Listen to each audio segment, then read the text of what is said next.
ಭೂಮಿಕಾ, ಏನಾಯ್ತು? ಇಲ್ಲಿಗೆ ಯಾಕೆ ಬರಕ್ಕೆ ಹೇಳಿದ್ರೆ?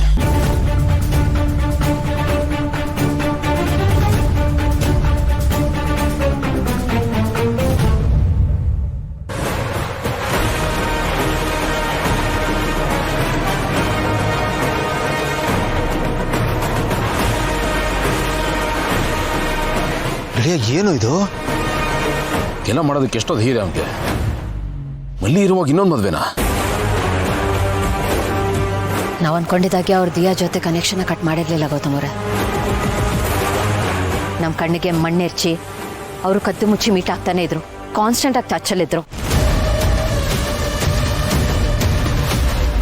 ಅದು ಗೊತ್ತಾಗಿನೇ ನಾನು ಮನೆಗೆ ವಾಪಸ್ ಬಂದಿದ್ದು. ಇದು ಹೀಗೆ ಮುಂದುವರೆದ್ರೆ ನಿಮ್ಮ ಅಣ್ಣನ ಹತ್ರ ಎಲ್ಲಾನು ಹೇಳಬೇಕಾಗುತ್ತೆ ಅಂತ ನಾನು ಅವ್ರಿಗೆ ವಾರ್ನ್ ಮಾಡಿದ್ದೆ.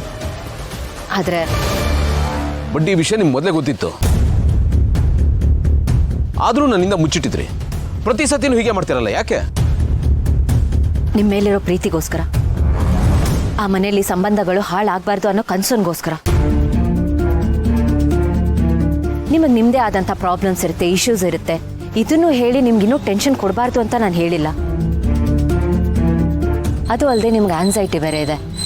ಎಲ್ಲಾನು ವಿಪರೀತಕ್ಕೆ ಮನ್ಸಿಗೆ ಹಚ್ಕೊಂಡ್ಬಿಡ್ತೀರಾ, ಟೆನ್ಷನ್ ಆಗೋಗ್ತೀರಾ. ಹಾಗಾಗಬಾರ್ದು ಅಂತಲೇ ನಾನು ನಿಮ್ಗೇನು ಹೇಳಿಲ್ಲ.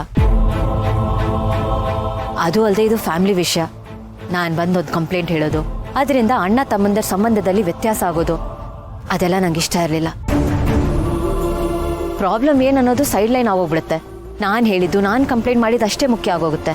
ಹಾಗಾಗಿ ನಾನು ಸಾಕಷ್ಟು ವಿಷಯಗಳನ್ನು ನಿಮ್ಮ ಹತ್ರ ಹೇಳೋಕ್ಕಾಗಲ್ಲ. ನಾನು ಮಲ್ಲಿ ಅವರನ್ನು ತಿದ್ದೋದಕ್ಕೆ ನಮ್ಮ ಕೈಯಲ್ಲಿ ಆದಷ್ಟು ಪ್ರಯತ್ನ ಮಾಡಿದ್ದೀವಿ.